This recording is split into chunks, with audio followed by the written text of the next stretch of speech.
This is the story of a classic sniper who, even with a blindfold, can eliminate a target several kilometers away. But this sniper was once an ordinary math teacher. He used to hate war and guns. But one day, something happened in his life that turned him from a decent teacher into a ruthless sniper. The story begins in a small village in Ukraine, where we are shown a small house. A couple lives in this house, living their lives happily. The man living in this house is named Mykola, and his wife's name is Nastya. Nastya was a drawing artist who carved wood to make various kinds of statues. Mykola is a teacher and teaches math to children at a nearby school. He is a very good teacher, and all the children are very happy with him, except for one named Ivan. Ivan was a very rude boy. He would bother his teacher Mykola in class every day. Ivan belonged to a rich family, while Mykola was a poor man. So, Ivan would also make fun of Mykola's looks and clothes. He wanted Mykola to get so fed up with his rudeness that he would hit him. And then Ivan could complain and get Mykola fired from the school. But Mykola was a very calm person. Mykola wasn't bothered by his words and remained happy in his own life. Because there were no electronic items like a TV at Zero. In Mykola's house, he didn't get news of the world. One day, when Mykola was at his school, he heard news on the TV that Russia had attacked Ukraine, in which many soldiers were killed, and Russia had captured many areas of Ukraine. In the evening, when Mykola came home, he found out that his wife was pregnant. He was very happy to hear this, because Mykola was going to become a father. The two of them celebrated this happiness together. The next day, Mykola said goodbye to his wife and set out on his bicycle to teach the children at school. But while he was on the way, he saw two soldiers smoking cigarettes, standing there wearing a different uniform. It didn't look like a Ukrainian soldier's uniform at all, which felt strange to him. But Mykola thought that maybe the government had changed the soldiers' uniforms. That's why Mykola didn't pay much attention to it, and quickly reached his school. But when he entered the school, he saw that the entire school was empty. Not a single child had come to school. Seeing this, he felt something was wrong. Just then, he saw the news on TV, which reported that Russian soldiers had entered Ukraine to capture it. And he now realized that the soldiers he had seen on the way were actually Russians. Thinking this, he worried about his wife because she was alone at home. He immediately got on his bicycle and rushed home, but it was already too late. When Mykola reached home, he saw those two soldiers brutally beating his wife. Mykola tried to save his wife. But those soldiers beat him up too. Mykola begged them, "Please don't hit my wife. She is pregnant." But the soldiers didn't listen to them and kept beating them both. After a while, a Russian soldier searched Mykola's house, and when he didn't find anything useful inside, he got angry and set Mykola's house on fire and started to leave. Now, seeing her house burning, Nastya became furious and picked up a stone and started hitting those Russian soldiers. Seeing this, a soldier fired a shot, and Nastya died on the spot. Seeing his wife dying, the ground slipped from under Mykola's feet. He goes to his wife, takes her in his lap and cries bitterly. A few hours later, two Ukrainian soldiers came to Mykola. Seeing Mykola's wife dead, the two soldiers felt very sorry and, putting a hand on Mykola's shoulder, told him not to lose courage.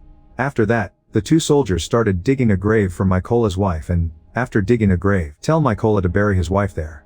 After his wife's death, Mykola was completely broken. Now he was completely alone. Those Russian soldiers had not only killed his wife, but also burned down Mykola's unborn child in his home. So now he was burning with a desire for revenge, and he had to kill that Russian soldier who had shot his wife at any cost. The only way to take revenge on that soldier was to join the Ukrainian soldiers. So right there, he requests those two soldiers, "Please take me with you. I also want to join the Ukrainian army." After this, the two soldiers agree to Mykola's request and take him in their vehicle to the military base. Before leaving, Mykola takes with him a small statue made by his wife's hands, which his wife had made for his protection. When these people reached the military base, their senior, upon seeing Mykola, got angry at the two soldiers and refused to enlist Mykola in the army, because their senior became suspicious that Mykola might be a spy. When the senior properly inquired about Mykola from the two soldiers, and Mykola also told him the whole story of how the Russian soldiers mercilessly killed my wife and burned my house, he said, "Therefore, I have no reason to live now." And he assured the senior that he wanted to free this country by killing Russian soldiers. Hearing this, the senior agreed to enlist Mykola in the Ukrainian army, and his training started the very next day.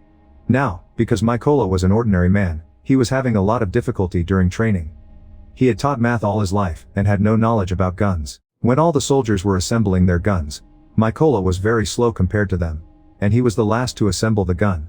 Seeing this, the officer thought that Mykola would never become a good soldier, but he didn't give up either and kept focusing on his training. One night during training, Mykola tells his senior not to call him by his name because his code name is Raven. Everyone laughed at him upon hearing this, and the senior told him that a code name isn't earned so easily. A soldier has to perform a great feat for the country to get one. Mykola didn't take these comments negatively and started working even harder. At night, when all the soldiers were sleeping, Mykola would still practice learning things. One day, the senior tells all the soldiers that they are short on snipers, and need to increase that number to counter the Russians. Here, the senior asks everyone, "How many of you want to become snipers?" Hearing this, some people stand up, and among them is Mykola because he also wanted to become a sniper. Everyone started laughing upon seeing Mykola. Seeing Mykola, his senior tells him, "You are not ready to be a sniper yet. You can't even assemble and disassemble a gun properly. Becoming a sniper is a distant dream." To this Mykola says, "I can become a good sniper. I just need one chance to prove myself." Hearing this, the senior tells Mykola, "Okay, here you go. You have to assemble this gun in just 20 seconds. Now to prove himself, Mykola blindfolds himself and quickly takes the gun apart and reassembles it again, taking only 18 seconds to do this task. Everyone was amazed to see Mykola's agility. Those who were laughing at him before now started clapping for Mykola. That senior was also impressed with Mykola, and seeing his capability, he was included in the sniper training. During training, Mykola is given an old model gun, while the others are given new modern weapons. Seeing this, Mykola also demands modern weapons. The senior there tells him, "If you want that gun, you will have to prove yourself." Now Mykola had no other option, so he took what he got and left. During training, the senior tells everyone that no matter what situation a sniper faces, he does not move an inch from his spot and keeps his aim on his target. For practice, the senior fires bullets near everyone, and any sniper who moves from his position is eliminated from this training. But when it was Mykola's turn, he didn't move an inch from his spot and kept his aim, and thus Mykola passed this training. In the next training, the snipers are shown their target only once, and then their eyes are covered with a black board. During this, they have to estimate and shoot their target. Some of the other soldiers passed this test. But when it was Mykola's turn, his aim was slightly off, and Mykola failed this test because the gun he had was very old, and it was very difficult to get a perfect shot with it. But everyone knew that if Mykola had been given a new gun, he would have hit the target perfectly. The next training was even more difficult for the snipers, because they had to shoot their target in the light of a flare. And that too in the dark of night. Here, the senior launched a flare, and everyone took their shot, but no one could hit the target. Everyone else had fired their shots. Now, only Mykola had not fired. He realizes that it's not possible to aim directly in the flare's light. So, when the senior launched the flare, instead of firing, he estimated the distance to his target in the flare's light, and used his math knowledge to take a perfect shot. Seeing this, his senior and the other soldiers were stunned. No one had ever completed this task until now. Only Mykola had done it. The senior was very impressed with Mykola and gave him his desired code name, Raven. Days passed like this, and Mykola put his heart and soul into his training. And finally, the day came when the results of their training were to be announced. Here the colonel saluted Mykola, and told him that he had passed this test. A few days later, the colonel comes to Mykola, and tells him to pack his things, because they have to go on a mission. News has come that some Russian soldiers have captured a checkpoint, and here the real story began. Quickly Mykola's team reached this location and took aim. Just as they were about to kill those Russian soldiers, they saw a car in the distance moving towards the checkpoint, because of which the colonel told everyone not to shoot. Over there, the Russian soldiers stopped the car and asked the people inside to come out. They checked their passports, and searched the entire car, and when everything was fine, the soldiers gave them permission to leave but kept their passports with them. When those people asked for their passports back, the soldiers beat them badly. Seeing all this, the colonel gave the order to his soldiers to fire. In one go, all the snipers took out their respective targets, and thus their first mission was completed. After the mission, when everyone returned to the base, Mykola saw that many of his comrades were not present at the base. He was worried about where everyone had gone. When he asked, "Where are my other comrades?" he was told that his other comrades had been sent on another mission.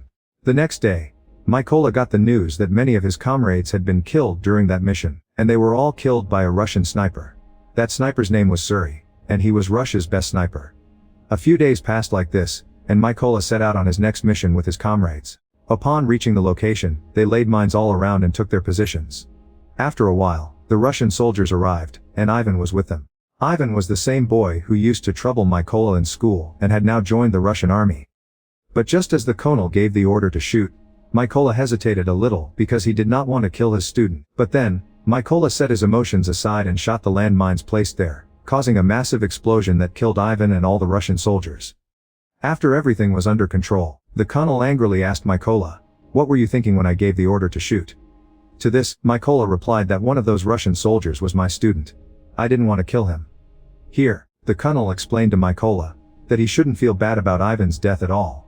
Because here he was not his student but his enemy. And joining the Russian army was Ivan's own decision, so he didn't need to feel bad for him. After completing the mission, they all returned to their base camp. The colonel had full trust in Mykola. He spent most of his time with Mykola. Here, the colonel showed Mykola his family photo and told him that there are 3 people in his family. His 2 daughters are unaware that their father is a soldier. I have told them I am a businessman, and my wife has also never told the children about me being a soldier. Here, Mykola also told the colonel his whole story of how ruthlessly the Russian soldiers killed his wife. During this, Mykola became quite emotional. But the colonel comforted him. The next morning, they all set out on their next mission. This mission was very important, because they had received news that a group of Russian soldiers was going to pass through that route. The colonel and Mykola quickly reached the location, and took their positions. After a while, they saw 2 Russian soldiers who were waiting for the rest of their team. Here, Mykola notices that one of the soldiers is the one who shot his wife, and he was right in Mykola's sights. Here, Mykola asked for permission to shoot, but the colonel refused to do so. Now Mykola was turning red with anger, because the soldier standing in front had killed his wife, and he had joined the army only to avenge his wife. So he asked for permission to fire again, but once again the colonel refused. But now Mykola could not control his emotions, and he fired the shot. The soldier died instantly. But the bad thing was that the Russian soldiers found out their location. The colonel said to Mykola, "What have you done?" But the worst part was that Russia's most dangerous sniper, named Suri, was also sitting in his position, and now he too had discovered their location. The colonel also knew that Suri was nearby, so he started looking for Suri's location. But before he could locate it, Suri gave him a headshot, and the colonel died on the spot. Now Mykola realized what a huge mistake he had made. Because of his mistake, the colonel had lost his life. Mykola found out that the Russians had discovered their location. Meanwhile, the Russian soldiers started heavy firing and bombing on Mykola. Seeing the deteriorating situation, Mykola decided to retreat. He picked up the colonel's body and started moving back from his position. Soon, he got out of the enemy area and went straight to his base. Mykola deeply regretted the colonel's death and was blaming himself for it. Here he swore that he would kill Suri and avenge the colonel's death. Soon, Mykola got news of 2 Russian snipers, and he immediately set out on his next mission. He reached his location and took aim. Soon, he shot the sniper dead. But while killing that sniper, another sniper had shot Mykola in the arm, but he didn't give up and managed to take down that second sniper as well. Now, because he was quite injured, he went to a secret base and started resting his body a bit. During this, he received a call from the army major, who told Mykola that they had located the sniper who had killed the colonel. After that, Mykola reached his base, and here the major started telling everyone about the sniper. The major explains that the sniper's name is Suri, and he is Russia's best sniper. His aim has never been wrong until now. Suri has killed 6 of Ukraine's most capable snipers.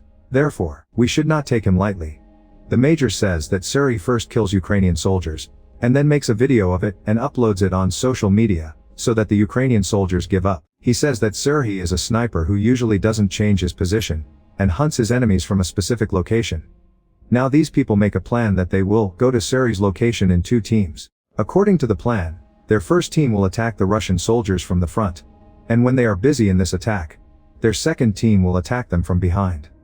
Taking advantage of this opportunity, Mykola will enter the building and kill Suri. After the planning was complete, they all set out for that location. Upon reaching the location, all the snipers took their positions and took aim. Meanwhile, Mykola also quietly entered the building, where he saw 2 Russian soldiers busy in their conversation. Without delay, Mykola killed both of them and moved further into the building. After this, he gave the signal to his team as per the plan, and upon receiving the signal, the snipers stationed there killed all the soldiers. Meanwhile, Suri noticed that none of his comrades were reporting to him. He felt something was wrong. So he went to the building's roof, where a Russian sniper was already present. But when he went up and saw the sniper, that sniper was already dead. Seeing this, his heart began to race, and now Suri realized that Ukrainian soldiers had surrounded him from all sides. He contacted his base for backup. But the backup team would take another 10 minutes to reach him. Hearing this, he quickly returned to his position and started looking for the Ukrainian soldiers. But then he saw a small statue on the table in front of him, which Mykola had placed there after he left. The one his wife had given him. Before Suri could think anything, Mykola attacked him, stabbing him with a knife and killing him. But due to this scuffle, the other sniper present in the building became slightly alert. But before he could do anything, Mykola threw a grenade near him, And in that explosion, this last sniper was also killed. A little while later, the backup team Suri had called also reached the building. But they were unaware that Suri was now dead. So when they called Suri, Mykola answered the call, and told them they were all going to die. And saying this, he shot the truck driver. Now as the shot was fired, chaos broke out among the Russian soldiers. And they all jumped out of the truck, but they were unaware that Ukrainian snipers were lying in wait for them. Here the Ukrainian soldiers started heavy shooting, picking off each Russian one by one. A few days after this mission, Mykola went to his wife's grave because the promise he had made to her was now fulfilled. He had killed all those who had killed his wife in the tunnel. Here, Mykola swore that he would serve his country until his last breath, and saying this, he walked away, and with this, the film ends. If you liked the video, please be sure to subscribe to our channel and like the video.